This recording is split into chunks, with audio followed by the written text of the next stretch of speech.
শ্রাবণের বৃষ্টিতে নতুন রূপে সেজেছে প্রকৃতি। সবশেষ ২৪ ঘণ্টায় দেশে সর্বোচ্চ ১৩৭ মিলিমিটার বৃষ্টিপাত রেকর্ড করা হয়েছে। তবে এখনও ৩৫ ডিগ্রির ঘরে রয়েছে সর্বোচ্চ তাপমাত্রা। এই অবস্থায় রোববার ১৯শে জুলাই সকালের মধ্যেই দেশের ৮টি জেলার উপর দিয়ে ঘণ্টায় সর্বোচ্চ ৬০ কিলোমিটার বেগে ঝড় হতে পারে বলে জানিয়েছে আবহাওয়া অফিস। সেই সঙ্গে আগামী ৫ দিনও দেশ জুড়ে বজ্রসহ বৃষ্টি ও অতিবৃষ্টি, ভারী বর্ষণ অব্যাহত থাকতে পারে। আবহাওয়াবিদ এ.কে.এম. নাজমুল হক জানিয়েছেন, রোববার সকাল ৯টার মধ্যে খুলনা, বরিশাল, পটুয়াখালী, নোয়াখালী, কুমিল্লা, চট্টগ্রাম, কক্সবাজার এবং সিলেটের উপর দিয়ে দক্ষিণ অথবা দক্ষিণ-পূর্ব দিক থেকে ঘণ্টায় ৪৫ থেকে ৬০ কিলোমিটার বেগে অস্থায়ীভাবে দমকা অথবা ঝড়ো হাওয়াসহ বৃষ্টি অথবা বজ্রসহ বৃষ্টি হতে পারে। এসব এলাকার নদীবন্দরগুলোকে ১ নম্বর সতর্ক সংকেত দেখাতে বলা হয়েছে।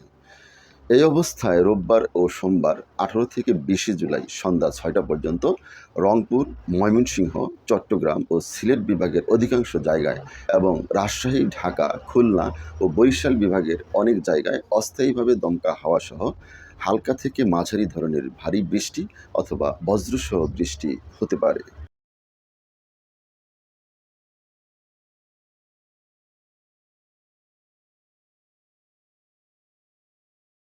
এর মধ্যে রোববার রংপুর, ময়মনসিংহ ও সিলেট বিভাগের কোথাও কোথাও ভারী থেকে অতি ভারী বর্ষণ হতে পারে। পাশাপাশি বুধবারও দেশের কোথাও কোথাও মাঝারি ধরনের ভারী বর্ষণ হতে পারে বলে জানিয়েছে আবহাওয়াবিদ।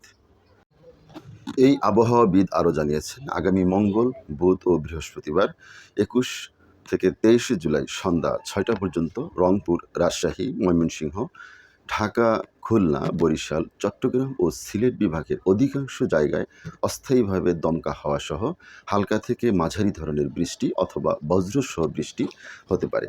সেই সঙ্গে এই ৩ দিনেও দেশের কোথাও কোথাও মাঝারি ধরনের ভারী থেকে অতি ভারী বর্ষণ হতে পারে। গত ২৪ ঘণ্টায় নীলফামারীর ডিমলায় দেশের সর্বোচ্চ ১৩৭ মিলিমিটার বৃষ্টিপাত রেকর্ড করেছে আবহাওয়া অধিদপ্তর। পাশাপাশি এই সময়ে সিলেটে ৯৮ মিলিমিটার ছাড়াও নীলফামারীর রাজারহাটে ৬২, নোয়াখালীর মাইজকোটে ৪৮, পঞ্চগড়ের তেঁতুলিয়া ও নীলফামারীর সৈয়দপুরে ৩১, কক্সবাজারের টেকনাফে ২৫, রংপুর ও দিনাজপুরে ১৭ মিলিমিটার সহ দেশের বিভিন্ন অঞ্চলে বৃষ্টি হয়েছে। এই অবস্থায় বর্ধিত ৫ দিনে দেশে বৃষ্টিপাতের প্রবণতা অব্যাহত থাকতে পারে বলে জানিয়েছেন আবহাওয়া অধিদপ্তর।